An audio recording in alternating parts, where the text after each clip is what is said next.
Those idiots at RKO wouldn't even give me a screen test. Selznick looked me in the eye and said he already had a dozen girls like me.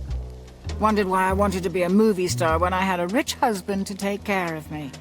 I told him that was the whole point of marrying the fat pig in the first place. Edgar is having another one of his degenerate parties tonight.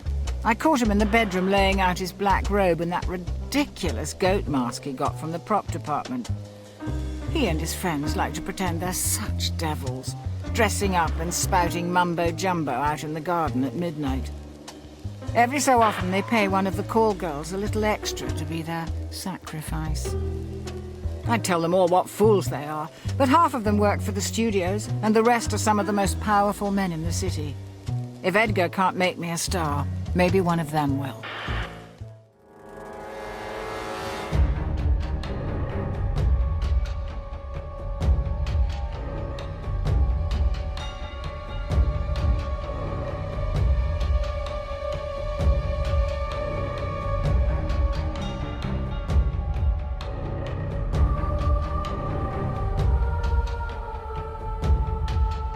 There was someone new at the party last night.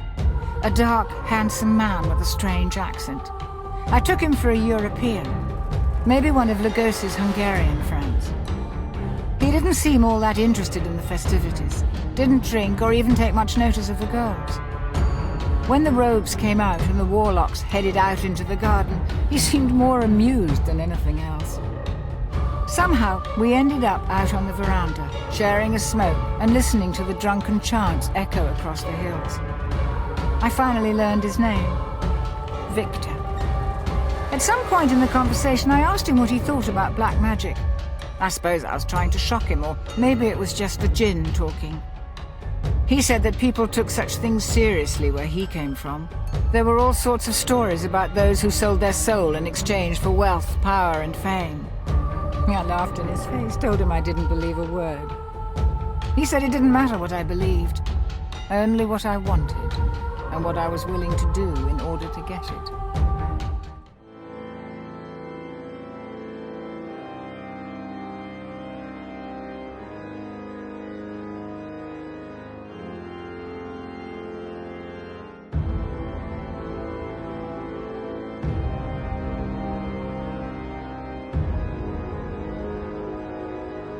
I had my first screen test today. MGM called, out of the blue, and asked me to come read for a part opposite James Cagney. I barely remember how it went. I think I stumbled over most of my lines, but no one cared. They loved me. Every single person on that lot hung on my every word. It all happened just as Victor said it would. I've learnt so much over the last few months. I didn't want to believe at first, but Victor has shown me time and again. At every moment of every day, we are surrounded by hidden forces beyond our darkest dreams. They watch, and they listen. And if we call to them with the proper words at the proper times, they will respond. And if we give them the gifts they crave, they offer gifts in return. Victor has shown me the ritual. I know all the words by heart. All we need is a sacrifice. None of Edgar's tramps will do. But the maid has a daughter that might do nicely.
the feel of the knife in my hand, the words of the ritual echoing across the ballroom, the crash of thunder and the screams of the sacrifice.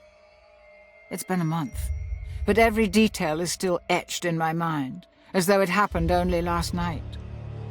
I called, and Malak answered. He listened to my plea and tried to bargain with me as Victor said he would. There I was, knife in hand, dickering with a demon while a girl's blood soaked into my slippers. Finally, we came to an arrangement. 7 years and a day. After that, my soul was forfeit. I told him he was welcome to it. The phone hasn't stopped ringing since. Every studio wants me. I've entertained movie stars, politicians, and industrialists. Edgar doesn't know what to make of it, and I don't much care. I've got what I want. I don't need him anymore. Victor has disappeared. The day after the ritual, he emptied out his apartment and left. No one knows where he's gone.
Selznick wants me in his next picture. Says he'll give me anything.